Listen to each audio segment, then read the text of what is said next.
খানাপাৰা পশু চিকিৎসা মহাবিদ্যালয় খেলপথাৰত অনুষ্ঠিত হৈ আছে অসম গ্ৰন্থমেলা।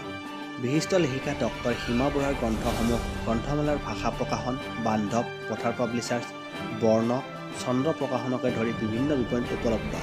পঢ়ুৱৈ সমাজে গ্ৰন্থসমূহ ক্ৰয় কৰি লেখিকাক উৎসাহিত কৰিব বুলি লেখিকা আশাবাদী।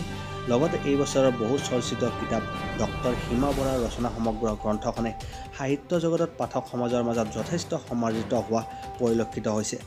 আপুনিও যদি এতিয়াও গ্ৰন্থখন ক্ৰয় কৰা নাই, অতি সোনকালে গ্ৰন্থমেলা খানাপাৰা পশু চিকিৎসা মহাবিদ্যালয়ৰ খেলপথাৰত অনুষ্ঠিত হৈ থকা গ্ৰন্থমেলালৈ গৈ গ্ৰন্থখন ক্ৰয় কৰক।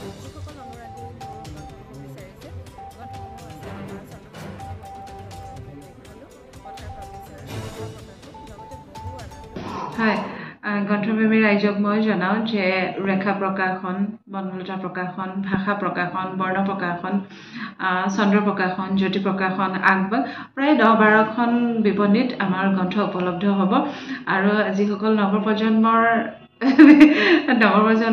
যিসকল অনুৰাগী, মই সকলোকে কৈছোঁ, তেওঁলোকে তাৰমানে এইখন কিতাপ বিনন্দীয়া পৃথিৱীত আপুনি সুখীনে তেওঁলোকে পঢ়ি, তাৰমানে এইখন পঢ়াৰ কথা কিয় কৈছোঁ, বহু লোক আজিকালি হতাশাত ভোগে নহয় জানো, টেনশ্যনত থাকে, টেনশ্যনৰ পৰা তেওঁলোকে কেনেকৈনো পাব, ওলাই আহিব পাৰিব, সেয়া বা আমি সুখত কেনেকৈ থাকিব পাৰোঁ। একচুৱেলি তাৰমানে মটিভেশ্যনেল বুক এইখন পঢ়ি যিসকলে ধৰক কেতিয়াবা হতাশাত ভুগি বহু লোকে হেৰিয়াৰো চেষ্টা কৰে, আত্মহত্যাৰো চেষ্টা কৰে, গতিকে সেই কেনেকৈনো নিজক উপক্ৰম কৰিব, সেই এইখন যদি পঢ়ে তেতিয়া নিজকে হয়তো বহুত পজিটিভ ফিল কৰিব।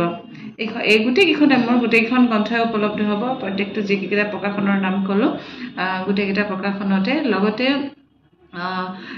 এতিয়া ধৰক কিছুৱে কবিতা পঢ়ি ভাল পায়, কিছু লোকে আপোনাৰ উপন্যাস পঢ়ি ভাল পায়, কিছুৱে প্ৰবন্ধ পঢ়ি ভাল পায়। 22খন গ্ৰন্থ আপোনালোকে এইখন গ্ৰন্থত পাব। এইখন হ'ল হিমা বৰুৱাৰ ৰচনা সমগ্ৰ।